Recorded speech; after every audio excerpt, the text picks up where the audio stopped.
Hi guys, welcome along to my new video.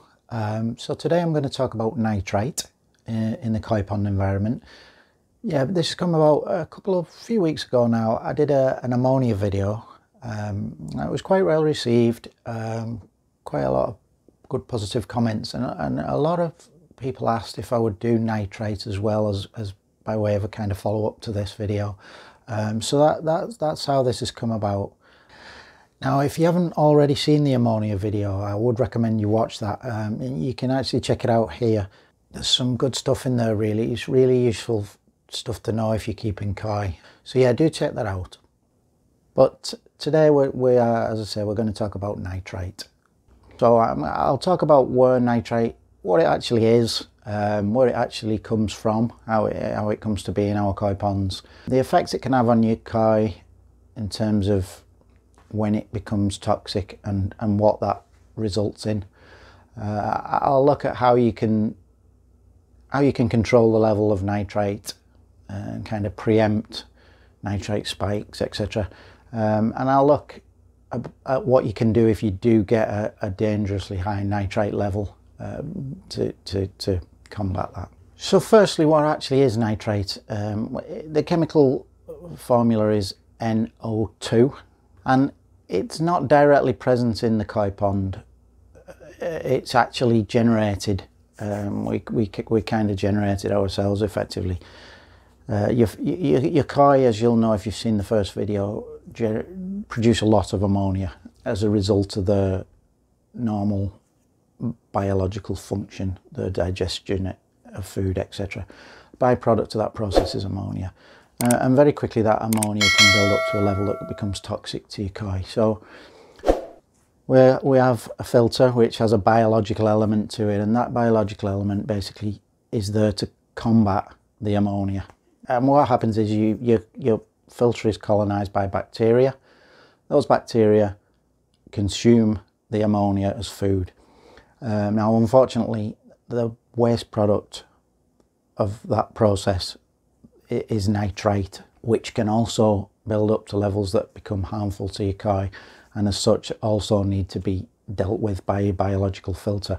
So essentially what you need is two bacterial colonies.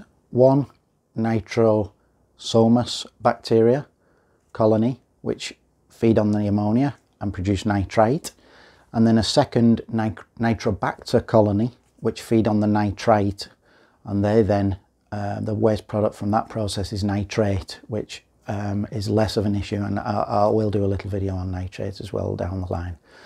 But those are the main chemicals that we need to deal with a biological filter. Now, in terms of nitrite toxicity, as we saw with ammonia, it is dependent on pH and temperature. In terms of temperature, as the temperature of your pond water increases, so the nitrate toxicity also increases. So at colder temperatures, nitrite is less toxic to your koi. And that's the same as ammonia, exactly the same. As the temperature increases, so too the toxicity increases. Ammonia and nitrite, both exactly the same in that respect. Unfortunately, life is never so simple. In terms of the pH of your water, nitrate toxicity decreases as the pH increases. So the higher the pH of your pond water, the less toxic nitrite is for a given level. And that's exactly the opposite of ammonia. As I say, if you've watched the ammonia video, you'll know that as pH decreases, toxicity decreases. Unfortunately with nitrite, as pH decreases, toxicity increases. So in terms of how nitrite is harmful to your koi, nitrate forms nitrous acid in your pond, and that nitrous acid enters your koi and finds its way into the bloodstream effectively. And what happens is the nitrous acid, the molecules occupy space in your koi's hemoglobin. Now hemoglobin is used to carry oxygen around your koi's body It carries oxygen to the vital areas. It then also takes away carbon dioxide as well. Now, what effectively happens is nitrous acid finds its way into that hemoglobin, and all the little spaces in the hemoglobin where the oxygen sits and is transported, the nitrous acid occupies those spaces. So there's less space now available for oxygen to sit and to be transported. And the more nitrous acid occupies, the more of those spaces, the less of those spaces there is for oxygen transport. And so the blood's ability to carry oxygen is reduced. So for every one nitrous acid molecule that's sat in the hemoglobin, there is one less. The capacity for oxygen is one less.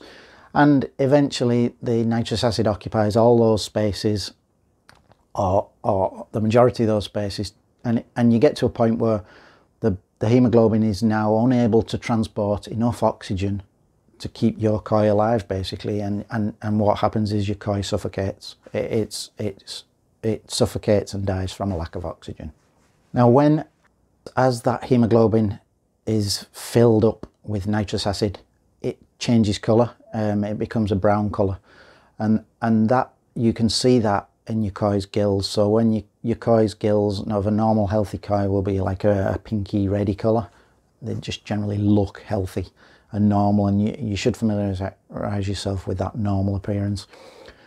When the hemoglobin is filled up with nitrous acid, it becomes brown, and you'll see the gills of your koi actually change colour and become brown. And this process of nitrite poisoning, effectively, for want of a better word, is often referred to as brown blood disease, and that is why, because the hemoglobin in the blood becomes brown as the nitrous acid occupies more and more of these little transport spaces within the hemoglobin. So yeah, as I say, nitrous acid, although it is an acid, it's a very mild acid, and it's not the acid nature of that's the problem. It's the impact it has on the koi's ability to get oxygen. And this whole process and actual death from suffocation from this process can happen very quickly, much quicker than ammonia poisoning, actually. And as such, I would say nitrite is much more of a threat and much more serious problem than ammonia is. Now, 20 something years ago when I started keeping koi, I was always led to believe that this process was irreversible, and once you were actually killing off that hemoglobin, and once it was done, it wasn't reversible. Now, thankfully, I think more modern research has now shown that isn't actually correct. So the hemoglobin actually replenishes over time. So as long as you can remove the source of the nitrite, all those spaces taken up in the hemoglobin by nitrous acid will eventually become available for oxygen again. And at this 2 or 3 days with good nitrite-free water should be sufficient to restore that oxygen carrying capacity to the hemoglobin. As alluded to earlier, you have 2 colonies of bacteria in your biological filter. You have nitrosomas, which consume ammonia and excrete nitrite, and you have nitrobacter, which consume nitrite and excrete nitrate. So they're the 2 types of colonies. And now, in my experience, when you start up a new filter, colonizing with nitrobacter, which consume nitrite, is much more difficult, a much slower process than establishing a nitrosomas colony. And so you do have to be much more careful with the nitrite. The bacteria just seem much more stubborn, much more difficult to get going. So quite often people will monitor ammonia very closely, and when they see it come down, start to be under control, they think job's done. Well, actually that's when the nitrite level will kick up.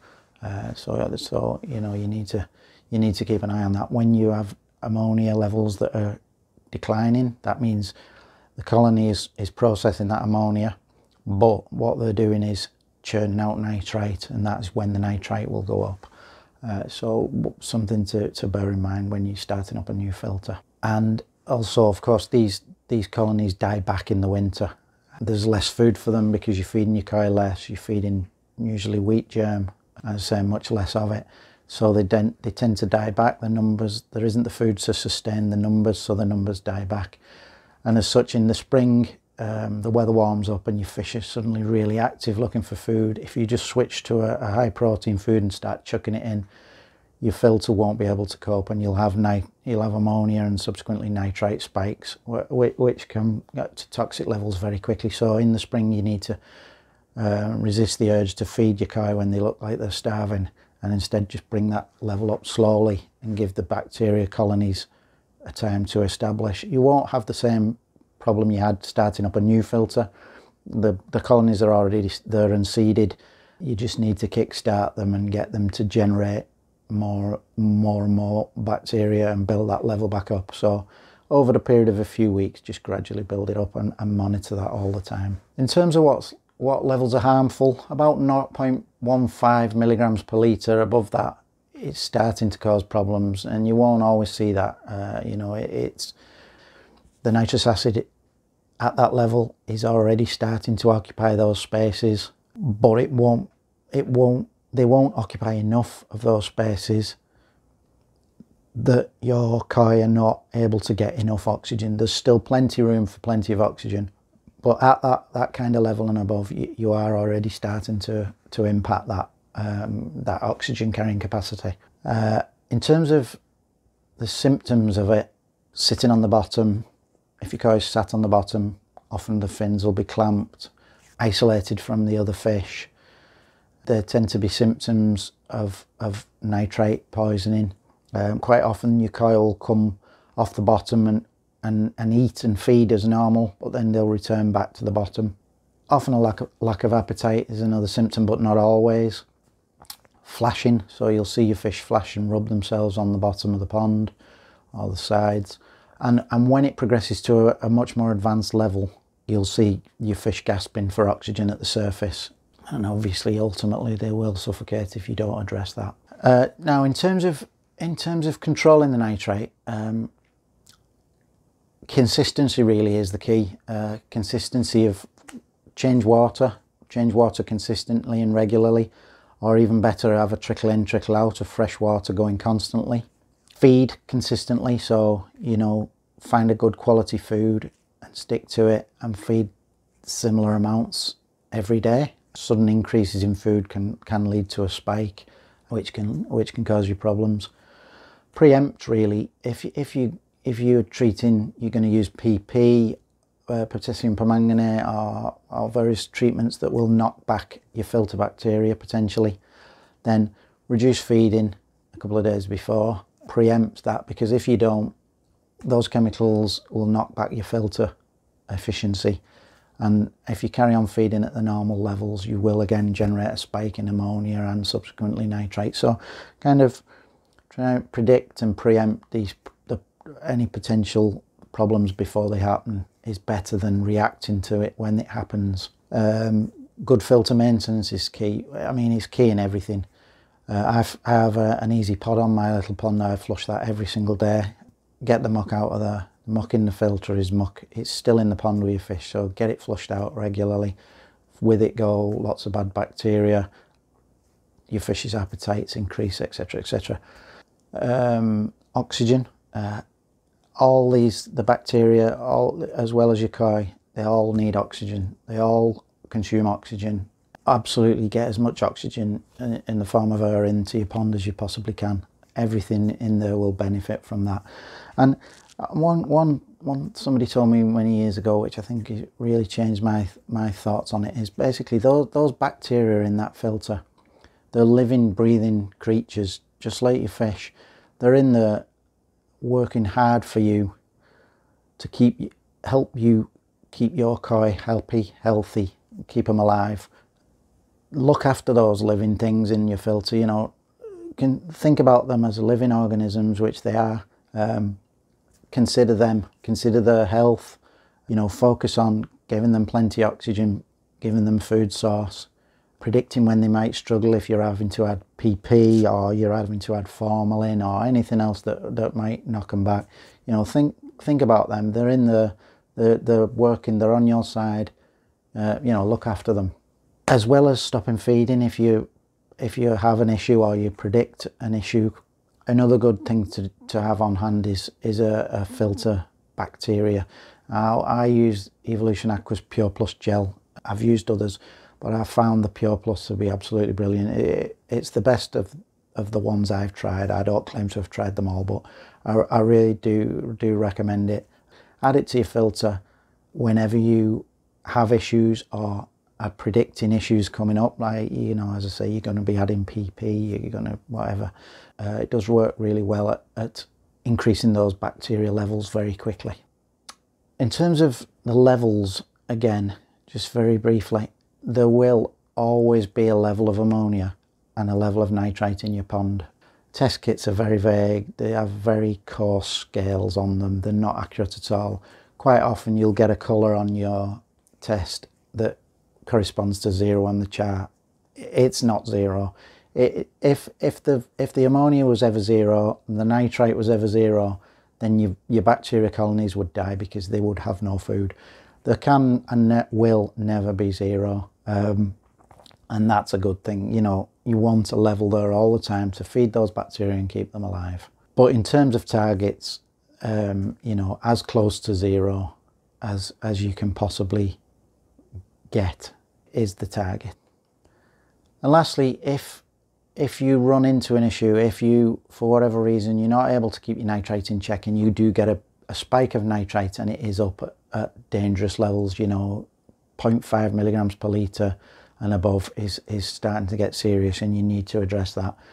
If there's obvious signs that your koi are suffering and you obviously have a very high nitrate level, stop feeding, increase your water changes, you know, change some water, get some fresh water in there.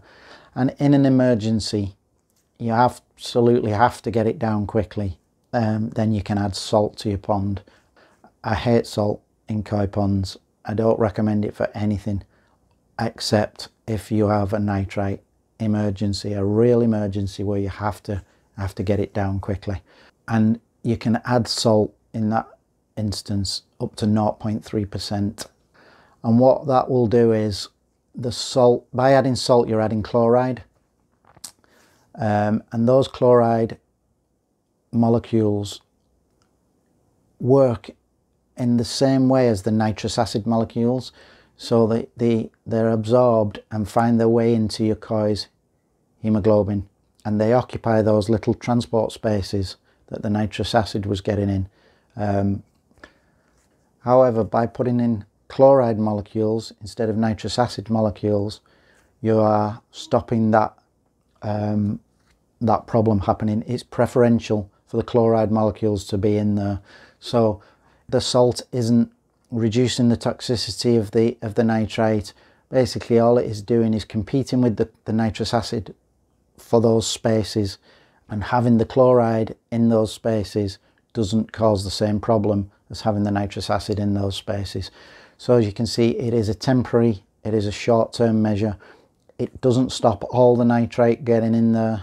You may be able to get to a level where you've got, I don't know, 5 chloride molecules for every 1 nitrous acid molecule. And so basically, you know, you can see that for every 6 holes you've got now that something finds its way into, 5 of them will now be chloride, and only 1 of them will be a nitrous acid. And so you can see you've reduced that impact, but it is temporary, but in that short-term emergency it does work. Okay, so I think that's everything for nitrite. As always, if you found the video useful, please give me a like. Do leave a comment, good or bad. I answer all the comments. If you've got a video you'd like me to do, a particular video, please leave a comment telling me what you'd like me to do. Do have a look at my other videos. Please do subscribe to the channel so you don't miss any future videos coming up. I've got a lot planned, a lot coming out over the next couple of months. So yeah, do get on board with that. And then in the meantime, until the next video, do stay safe and take care.